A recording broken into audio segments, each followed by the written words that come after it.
দেশের স্বাধীনতা সুসংহত রাখতে হলে জনগণের রাজনৈতিক ও অর্থনৈতিক ক্ষমতা নিশ্চিত করতে হবে বলে মন্তব্য করেছেন বিএনপির ভারপ্রাপ্ত চেয়ারম্যান তারেক রহমান।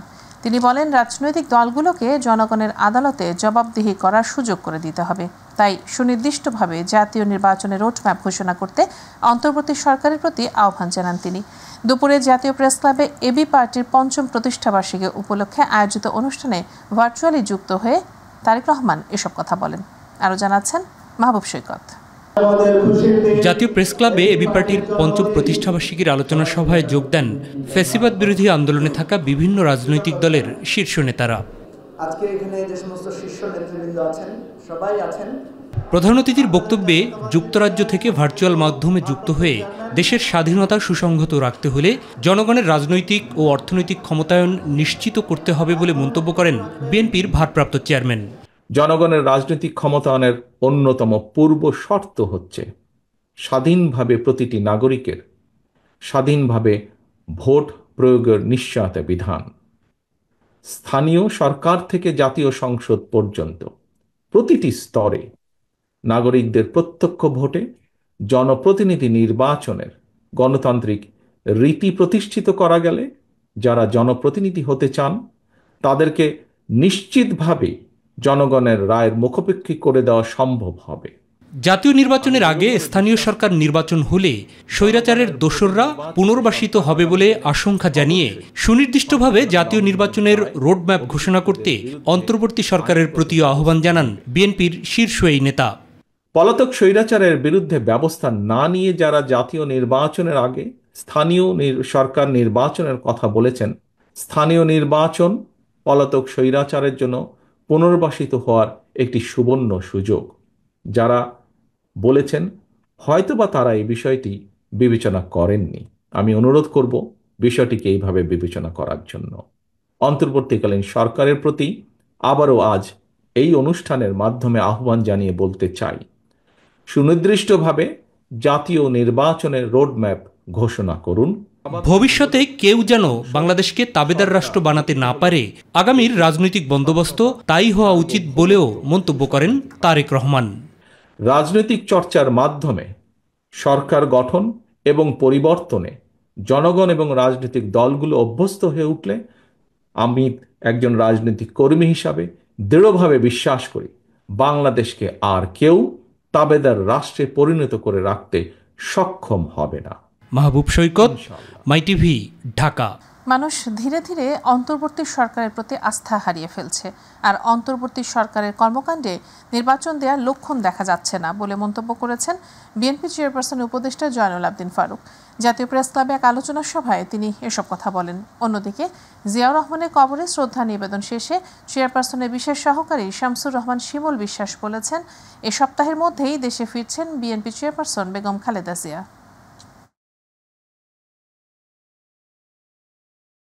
যত দ্রুত সম্ভব সকল রাজনৈতিক দলের সাথে আলোচনা করেছেন, আরো করেন, নিষেধ নাই, কিন্তু নির্বাচনটা দয়া করে দিয়ে না। করিডোরটা চিন্তা করবে নির্বাচিত সরকার, আপনার এসব বিষয় চিন্তা করার দরকার।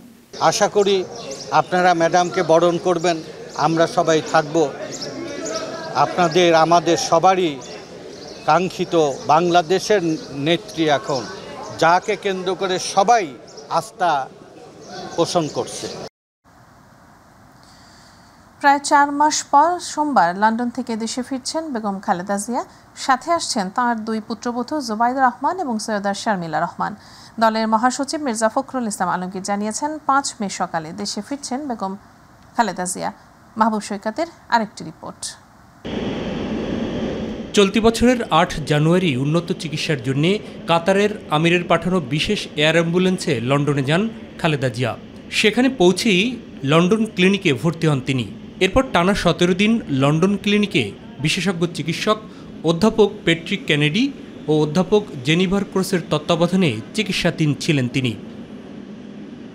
পরে 25 জানুয়ারি খালেদা জিয়াকে চিকিৎসকের পরামর্শে তারেক রহমান তার বাসায় নিয়ে ডাক্তার জোবায়েদা রহমান এবং অধ্যাপক ডাক্তার এজেডএম জাহিদ হোসেনের তত্ত্বাবধানে রেখে সার্বক্ষণিক চিকিৎসা দেন। সেখানেই অর্ধযুগেরও বেশি সময় পরে এবারই পরিবারের সদস্যদের সঙ্গে ঈদ উদযাপন করেছেন খালেদা জিয়া। অবস্থার উন্নতি হওয়ায় প্রায় 4 মাস পর লন্ডন থেকে খালেদা জিয়া দেশে ফেরার সিদ্ধান্ত নিয়েছেন বলে এক অডিও বার্তায় জানান বিএনপি মহাসচিব। 4 তারিখে উনি রওনা হলে উনি 5 তারিখে 11টার দিকে এসে পৌঁছাবেন। আমরা যত জানি এখন পর্যন্ত যে সঙ্গে তার 2 বৌমা আসবেন আর কি। দেশে ফেরার জন্য এয়ার অ্যাম্বুলেন্স পেতে দেরি হওয়ায় বাংলাদেশ বিমানই তার ফেরার সকল ব্যবস্থা নেওয়া হয়েছে বলেও জানান মির্জা ফখরুল ইসলাম আলমগীর। ম্যাডাম ঠিক করছেন যে ওটা যদি একদম শেষ মুহূর্তে না পাওয়া যায় তাহলে উনি আপনার বাংলাদেশ বিমানেই আসবেন। আমার বাংলাদেশ বিমানে আপনার সমস্ত ব্যবস্থা করে রাখা হয়েছে। এদিকে খালেদা জিয়া দেশে ফেরাকে কেন্দ্র করে গুলশানে বিএনপি চেয়ারপারসনের বাসা ফিরোজাকে প্রস্তুত করা হয়েছে। মাহবুব সৈকত, মাইটিভি, ঢাকা। গণহত্যাকারী আওয়ামী লীগের বিচার ও রাজনৈতিক কার্যক্রম নিষিদ্ধ সহ নিবন্ধন বাতিল না করা পর্যন্ত নির্বাচন করার পাঁয়তারা প্রতিহত করা হবে বলে মন্তব্য করেছেন জাতীয় নাগরিক পার্টির আহ্বায়ক ও এক দফা দাবির নায়ক নাহিদ ইসলাম। বিকেলে রাজধানীতে এক সমাবেশে তিনি এসব কথা বলেন। এ সময় উত্তরাঞ্চলের মুখ্য সমন্বয়ক সার্জিস আলম বলেন, রক্তক্ষেকো আওয়ামী লীগকে বিতাড়িত করতে হবে। দক্ষিণাঞ্চলের মুখ্য সমন্বয়ক হাসনাত আব্দুল্লাহ বলেন, কোনো ফ্যাসিস্ট দলের নির্বাচন ও রাজনীতি করার সুযোগ নেই। আবু সাইদ অপু জানাচ্ছেন বিস্তারিত। জুলাই আগস্ট গণহত্যাকারী আওয়ামী লীগের বিচার ও রাজনৈতিক কার্যক্রম নিষিদ্ধ সহ নিবন্ধন বাতিলের দাবিতে রাজধানীর বায়তুল মোকাররমের দক্ষিণ গেটে জাতীয় নাগরিক পার্টি ঢাকা মহানগর আয়োজন করে বিক্ষোভ ও সমাবেশে। আওয়ামী লীগ নিষিদ্ধের স্লোগানের দাবি তোলেন নেতাকর্মীরা। সমাবেশে এনসিপির নেতারা ভারত প্রীতিনীতির নামে জুজুর ভয়ে না দেখানোর আহ্বান জানান। 5 আগস্ট বাংলাদেশের জনগণ সিদ্ধান্ত নিয়েছে আওয়ামী লীগ নামে, নৌকা মার্কার নামে, মুজিববাদী আদর্শের নামে বাংলাদেশে কোনো রাজনীতি চলতে পারে না। বাংলাদেশের মানুষকে শেখ হাসিনা দীর্ঘ 15 বছর ধরে শোষণ করেছে। যতক্ষণ পর্যন্ত আওয়ামী লীগের নিবন্ধন বাতিল না হবে ততক্ষণ পর্যন্ত আমাদের সাথে থাকবেন ইনশাআল্লাহ। আমরা দেখছি নানান অজুহাতে, নানান সমীকরণে, নানান প্রেসক্রিপশনে আওয়ামী লীগকে আবার পুনর্বাসন করার চেষ্টা চলছে। আওয়ামী লীগ এবং আওয়ামী লীগের সহযোগী অঙ্গ সংগঠন মহিলা লীগ, যুবলীগ, শ্রমিক লীগ যারাই গুম খুনের সাথে জড়িত ছিলেন তাদের সবার বিচার নিশ্চিত করতে হবে। বাংলার মাটিতে শাসিনার বিচার ছাড়া আমরা কোনো নির্বাচনে যাব না। এবারের রাজনীতি হবে আওয়ামী লীগকে এই দেশ থেকে ভারতে চুরে ফেলে দেওয়ার রাজনীতি।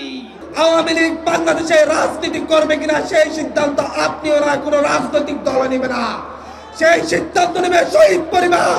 দলের মুখ্য সমন্বয়ক নাসিরউদ্দিন পাটোয়ারি বলেন, খুনি হাসিনা ও মুজিববাদী কোনো সংবিধান এদেশে থাকবে না। পাড়ায় মহল্লায় মঞ্চ বানিয়ে আওয়ামী লীগ প্রতিরোধ মঞ্চ বানিয়ে আওয়ামী লীগকে সাংগঠনিকভাবে নিষিদ্ধ, তাদেরকে নির্বাচন কমিশন থেকে প্রতীক বিলোপ এবং তাদের নিবন্ধন বাতিল করা পর্যন্ত আমরা রাজপথে থাকবো ইনশাআল্লাহ। সার্জিস আলম বলেন, সংস্কার ছাড়া কোনো নির্বাচন হবে না। গণহত্যাকারী আওয়ামী লীগের কোনো ছাড় নেই। আমাদের এই লড়াই, এই যুদ্ধ ততদিন চলবে যতদিন না এই বাংলাদেশের মাটি থেকে খুনি সন্ত্রাসী আওয়ামী লীগ নিশ্চিহ্ন না হচ্ছে। আর হাসনাত আব্দুল্লাহ বলেন, এদেশে আওয়ামী লীগের কবর রচনা হয়ে গেছে। কোনো যদি কিন্তু কোনো অথবা নেই, আওয়ামী লীগকে অনীতি বিলম্বে নিষিদ্ধ করতে হবে।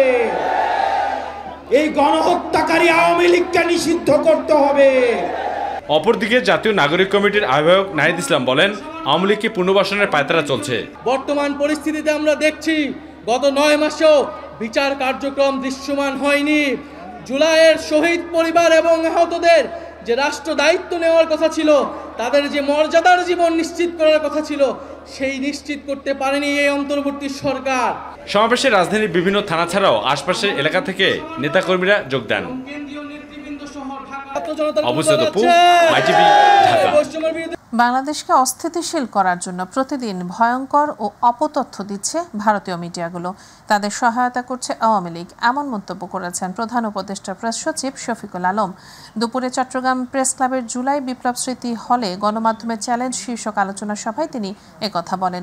তিনি আরও বলেন, গত 15 বছরে কিভাবে মিথ্যা ও অপসাংবাদিকতা করেছে তা জানাতে জাতিসংঘের কাছে যাবে সরকার। এ সময় তিনি আরও বলেন, সাংবাদিকদের জন্য এটি সবচেয়ে ভালো সময়, কারো মুখ বন্ধ করেনি কোনো সংবাদ মাধ্যম বা প্রেস, বন্ধ করেনি সরকার, সবাই স্বাধীনভাবে যার মতন কাজ করছে। হয় ডিসেম্বর থেকে আগামী জুনের মধ্যে ইলেকশন হবে, সেই সময়কে সামনে রেখে এই যে এই গোষ্ঠী যারা করছে, হ্যাঁ, আওয়ামী লীগের পান্ডারা এবং ওই দিক থেকে ইন্ডিয়ান মিডিয়া, এরা তো আরো করবে, আরো তারা এই আমাদেরকে টার্গেট করে এই কাজগুলো করবে। আমরা কেউ কি প্রিপেয়ার? এই যে আপনাদের চিটাগাং প্রেস ক্লাবে আপনারা কয়টা ট্রেনিং করেছেন এই ফ্যাক্ট চেকিং এর উপরে, ডিজিটাল ভেরিফিকেশনের উপরে একটাও কি করেছেন? আপনারা কি জানেন যে আপনি যেটা লিখতেছেন, যেটা রেফারেন্সে লিখছেন সেটা সত্য কিনা? আপনাকে তো ফ্লাডেড করে ফেলতেছে মিথ্যা তথ্য দিয়ে প্রতিদিন সে দিচ্ছে। হযরত শাহজালাল আন্তর্জাতিক বিমানবন্দর থেকে নিয়মিত ছেড়ে যাচ্ছে হজ ফ্লাইট। আজ যাত্রার চতুর্থ দিন দুপুর পর্যন্ত বাংলাদেশ থেকে 15,000 যাত্রী নিয়ে ছেড়ে গেছে মোট 37টি ফ্লাইট।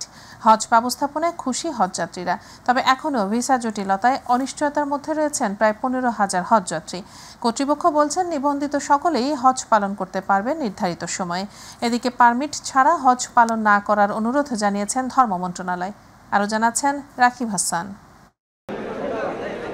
রাজধানীর আশকোনা হজ ক্যাম্প। পবিত্র হজ পালনের উদ্দেশ্যে সৌদি আরব যেতে সকাল থেকেই নানা আনুষ্ঠানিকতায় ব্যস্ত হাজিরা। এবছর বাংলাদেশ থেকে হজযাত্রী পরিবহন করছে 3টি এয়ারলাইন্স।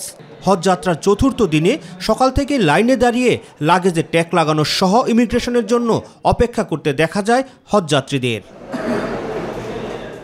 কিছু কিছু বিষয়ে অভিযোগ থাকলেও সার্বিক হজ ব্যবস্থাপনায় সন্তুষ্টি প্রকাশ করেন তারা। এবছর সার্বিক পরিস্থিতি ভালোই মনে হচ্ছে। বর্তমান সরকারের কিছু গৃহীত পদক্ষেপে সবকিছু স্বচ্ছ এবং জবাবদিহি মনে হচ্ছে, কোনো ঝামেলা নাই। সার্বিক ব্যবস্থা ভালো পাচ্ছে, আমি বেশ কয়েকবার গেছি, তার ভিতরে এইবার ভালো পাচ্ছি। এখন পর্যন্ত কোনো পেরেশানিতে পড়ি নাই, আলহামদুলিল্লাহ অনেক ভালো লাগছে। সব মিলে হাজিরা অনেক কষ্টের মধ্যে হলেও যেহেতু একটা বড় ইবাদতের জন্য যাওয়া, সব কষ্ট মেনে নিয়েই ইনশাল্লাহ আমরা যাচ্ছি। শুক্রবার দুপুর পর্যন্ত বাংলাদেশ থেকে 37টি ফ্লাইটে মোট 15,154 জন হজযাত্রী সৌদি আরবের উদ্দেশ্যে রওনা হয়েছেন বলে জানিয়েছেন হজ অফিসের পরিচালক মোহাম্মদ লোকমান হোসেন। আজকে সকাল পর্যন্ত মানে দুপুর পর্যন্ত আমাদের প্রায় 37টি ফ্লাইট ইতিমধ্যেই বাংলাদেশ ত্যাগ করে সৌদির উদ্দেশ্যে রওনা হয়ে গেছে এবং এই 37টি ফ্লাইটে মোট এখন পর্যন্ত 15,154 জন হজযাত্রী ইতিমধ্যে সৌদি আরবের উদ্দেশ্যে গমন করেছেন এবং কেউ কেউ ইতিমধ্যে পৌঁছে গেছেন। এবার বাংলাদেশ থেকে হজে যেতে নিবন্ধিত হজযাত্রীর সংখ্যা 87,100 জন, যার মধ্যে 15,000-এর কিছু বেশি হজযাত্রী এখনও ভিসা না পেলেও নির্ধারিত সময়ের মধ্যেই সকলেই হজে যেতে পারবেন বলেও জানান তিনি।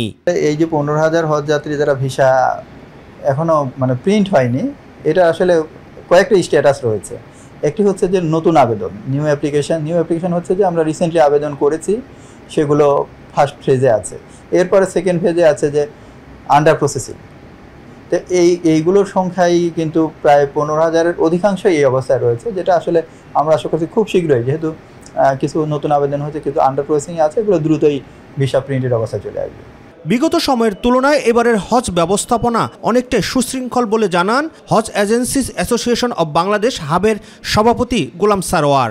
এবারের হজ 2025 আল্লাহ চায় তো এখন পর্যন্ত খুবই ভালো এবং সন্তোষজনক। আমাদের এখনও কোনো ফ্লাইট এবং কোনো ভিসার বিপর্যয় হয় নাই। এদিকে হজ পারমিট ছাড়া কাউকেই হজ পালন না করার অনুরোধ জানিয়েছেন ধর্ম বিষয়ক মন্ত্রণালয়। রাকিব হাসান, মাইটিভি, ঢাকা। রাজধানীর বাজারে কিছুটা বেড়েছে পেঁয়াজ ও তেলের দাম, তবে মিনিকেট সহ কয়েক ধরনের চালের দাম কমেছে কেজি প্রতি 5 থেকে 7 টাকা পর্যন্ত। এছাড়া নতুন শাকসবজি বাজারে না আসায় সবজির বাজারও কিছুটা চড়া। সব ধরনের মুরগির দামও বাড়তি। রাজধানী কারওয়ান বাজার ঘুরে মিফতাহ গালিবের রিপোর্ট। সাপ্তাহিক ছুটির দিনে রাজধানীর কারওয়ান বাজারে ক্রেতা সমাগম কিছুটা বেশি। বাজারে তেল এবং পেঁয়াজের দাম বাড়ায় দেখা দিয়েছে কিছুটা অস্বস্তি। ব্রয়লার কিনলাম 180 টাকা করে, লাস্ট 1-2 বছর কম্পেয়ার করি তাইলে হয়তো বুঝতে পারবো যে এটা খুব বেশি বাড়ে নাই, বাট দাম তো ডেফিনেটলি অনেক দিন থেকে একটু বাড়তির দিকে আছে। জি, দাম তো একটু বেশি আর দেখছি। গত কিছুদিন আগে যেমন কাঁচামরিচ ছিল 60 টাকা কেজি, আজকে নিলাম 80 টাকা কেজি। তেলের দামটা পার লিটারে 14 টাকা বাইরে গেছে। 14 টাকা বাড়ানোর সাধারণ মানুষ যারা আছে এরা ভোগান্তিতে পড়ে গেছে। যে অনুসারে আয় আমাদের, এই অনুসারে অনেক ব্যয় বেশি না, এখন সংসার চালাইতে তো হিমশিম খাইতে হইতেছে। ডেরি মজুত নেই, খাচ্ছি আনছি, না হলে না খেয়ে থাকছি, এইভাবে চলছে দিন আমাদের। গত সপ্তাহের দামে বিক্রি হচ্ছে মাছ, মাংস, মুরগি, আলুর দাম কিছুটা বাড়তি, তবে কেজি প্রতি 5 থেকে 60 টাকা কমেছে মিনিকেট সহ অন্যান্য চালের দাম। বাজারটা আস্তে আস্তে কমতেছে। যে চাল ছিল আপনার 88-90 টাকা মিনিকেট চাল, এটা বাজারে এখন মোটামুটি আইসা পড়ছে আপনার 80 টাকার নিচে আইসা পড়ছে। গ্রীষ্মকালীন সবজি বাজারে উঠলে দামে স্বস্তি ফিরবে বলছেন বিক্রেতারা। রমজানের চেয়ে সবজির দাম ডাবল, কিন্তু এই সিজনে তো বর্ষাকাল না, সবজি নাই, প্রত্যেক বাড়িতে এই সময় 100-র উপরে ওইটা জায়গা। একটু দাম বাড়তে দেখেন, আবার যদি আমরা 2 দিন বৃষ্টি হয় তাহলে মালের দাম আবার নিয়ন্ত্রণ হয়ে যাবে। বাজার মনিটরিং এর মাধ্যমে পণ্য মূল্য নিয়ন্ত্রণে রাখতে সংশ্লিষ্ট কর্তৃপক্ষের যথাযথ উদ্যোগ গ্রহণ করার প্রত্যাশা সাধারণ মানুষের। মিফতাহ গালিব, মাই টিভি, ঢাকা। চট্টগ্রাম নগরীর জলাবদ্ধতা নিরসনে এবার স্বেচ্ছাশ্রমে খাল খনন করছে বিএনপি। দুপুরে নগরীর 10 নম্বর উত্তর কাট্টলি ওয়ার্ডের নাজির খাল ও কালীর ছড়া খাল খনন কার্যক্রম উদ্বোধন করেন দলটির স্থায়ী কমিটির সদস্য আমির খসরু মাহমুদ চৌধুরী। দলটির নিজস্ব অর্থায়নে স্থানীয় 700 নেতাকর্মী এই খাল খননে আগামী 1 মাস কাজ করবেন। ব্যয় হবে কোটি টাকার বেশি। উদ্বোধন অনুষ্ঠানে আমির খসরু মাহমুদ চৌধুরী বলেন, বিগত সরকার খাল খনন বা জলাবদ্ধতা প্রকল্পের নামে হাজার হাজার কোটি টাকা ব্যয় করলেও তার কোনো সুফল মেলেনি, কারণ তারা অনিয়ম আর দুর্নীতি করেছে। কাজের কাজ কিছুই হয়নি। এই কার্যক্রমকে স্বাগত জানিয়েছেন Chittagong city mayor doctor Shahadat Hossain. নীতি করেছে, অপরিকল্পিতভাবে চট্টগ্রামকে সাজানোর চেষ্টা করেছে, ইনি টাকাগুলো তারা বাইরে পাঠানোর জন্য, অথবা এগুলি দিয়ে তারা তাদের হয়তোবা পারিবারিকভাবে এস্টাবলিশ হওয়ার জন্য। এবং আগামী দিনে চট্টগ্রাম যে শহরটি প্রধান শহর ছিল এই অঞ্চলে, সেটাকে আমরা আগের জায়গায় নিয়ে যেতে হবে। দিনাজপুরের বিরলে সীমান্ত থেকে 2 বাংলাদেশি কৃষককে ধরে নিয়ে গেছে ভারতীয় সীমান্তরক্ষী বাহিনী বিএসএফ। এই ঘটনার জেরে 2 ভারতীয় নাগরিককে ধরে এনে আটকে রেখেছে বিক্ষুব্ধ গ্রামবাসী। দুপুরে বিরল উপজেলার ধর্মজৈন সীমান্ত এলাকায় এই ঘটনাটি ঘটেছে। শেষ খবর পাওয়া পর্যন্ত 2 দেশের নাগরিক বিনিময়ে পতাকা বৈঠকের প্রস্তুতি চলমান। স্থানীয়রা জানায়, বিরলের ধর্মপুর ইউনিয়নের ধর্মজৈন সীমান্তে ধান কাটছিলেন মাসুদ ও এনামুল নামের 2 কৃষক। দুপুরে 320 মেইন পিলারে সাব পিলার 9 ও 10 এর মাঝামাঝি থেকে তাদের ধরে নিয়ে যায় বিএসএফ। এ ঘটনা জানাজানি হলে বিক্ষুব্ধ হয়ে 2 ভারতীয় নাগরিককে ধরে এনে আটকে রেখেছে স্থানীয় গ্রামবাসী। আটক 2 ভারতীয় নাগরিক হলেন অবিনাশ টুডু ও ফিলিপ সরেন। তাদেরকে কারুলিয়া প্রাথমিক বিদ্যালয়ে রাখা হয়েছে।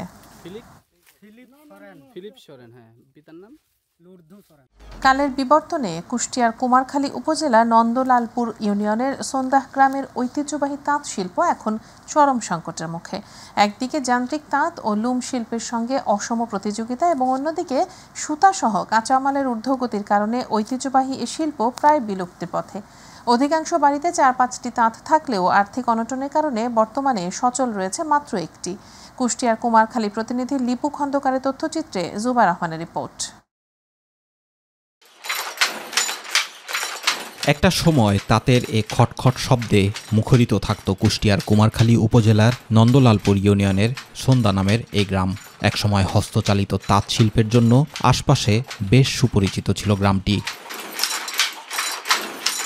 মাটি গর্ত করে প্রাচীন পদ্ধতির হস্তচালিত তাঁত শিল্প এখন প্রায় বিলুপ্তির পথে। 1400 তাঁতি পরিবারের যে গ্রাম সবসময় থাকত মুখর সরেজমিনে, সেখানে গিয়ে দেখা যায় শুনশান নীরবতা। গ্রামটিতে প্রায় প্রতি বাড়িতেই ছিল 3 থেকে 4টি তাঁত। সেখানে বর্তমানে 4 থেকে 5 বাড়ি পরপর দেখা মিলছে একটি করে তাঁত। এর মধ্যে বেশিরভাগ তাঁতই সুতাসহ কাঁচামালের ঊর্ধ্বগতি এবং ন্যায্য মূল্য না পাওয়ায় বন্ধ রয়েছে। সারাদিন ভরে দেখা যাচ্ছে 100-150 হয়, আর সুতার দাম বেশি, পত্তা হয় না। অভাব অনটনের ভিতরে সবাই চলা মুশকিল হয়ে যায়, ছেলে মেয়ে মানুষ করা যায় না এই কাপড় বুনায়। সুতা সহ অন্যান্য দ্রব্যের দাম বৃদ্ধির কারণে তারা নিজেদের পুঁজি হারিয়ে বর্তমানে মহাজনের পুঁজিতে লুঙ্গি, গামছা বা রুমাল তৈরি করছেন তাঁতিরা। প্রতিদিন 150 টাকার বেশি আয় করা কোনোভাবেই সম্ভব হয় না। সকাল 6টা থেকে রাত 8টা পর্যন্ত, বেশি হলে 50 টাকা, তার বেশি না। বাধ্য এরা এই তাঁতের কাজ বাদ দিয়ে অন্য পেশায় যেভাবে পারতেছে, কেউ ভ্যান চালাচ্ছে, কেউ দিন মজুরে, কেউ রাজমিস্ত্রি, যে যেটা পারতেছে। আমারও পুঁজি ছিল, বর্তমান ধরেন এই সুতার দাম অতিরিক্ত হওয়ার কারণে আমার পুঁজিটাও এরকম আস্তে আস্তে ঘাইটে গেল। নিম্ন আয়ে সংসার চালাতে না পেরে অনেকেই রাজমিস্ত্রি, ভ্যান চালানো সহ বেছে নিয়েছেন বিভিন্ন পেশা। আমার বুদ্ধির উপরে আমি আর কখনো দেখি নাই যে সরকারি অনুদান কিছু আইছে, এরকম আমার তো মনে হয় না। তো সরকারের কাছে আমাদের আবেদন যে আমাদের যেন ভালো মজুরি দেয়, সুতার দাম কমায় এবং আমরা ঠিকমতো মজুরি পাই, যাতে আমরা দুটো ডাল ভাত খেয়ে বেঁচে থাকতে পারি। কুমারখালী বিসিক কর্তৃপক্ষ জানায়, তাঁতিদের জন্য সমিতির মাধ্যমে সরকারিভাবে নামমাত্র সুদে 30 থেকে 50 হাজার টাকা পর্যন্ত ঋণ প্রদান করা হচ্ছে। তাঁত শিল্পকে বাঁচিয়ে রাখতে সরকার নানান উদ্যোগ গ্রহণ করেছে বলে জানান তিনি। হাতে তাঁতগুলো কুমারখালীতে এখন কমে গিয়েছে। সরকার আগামীতে উদ্যোগ নিচ্ছে, সহজ সত্ত্বে আপনার সরাসরি তাঁতিরা আপনার রং পাবে, সুতা পাবে। সরকার এটা বিশেষভাবে প্রণোদনা দিবে, আরো সামনে আপনার এই সুতা, রং সবকিছুই তাদের দেবে। জুবাইর রহমান, মাই টিভি নিউজ।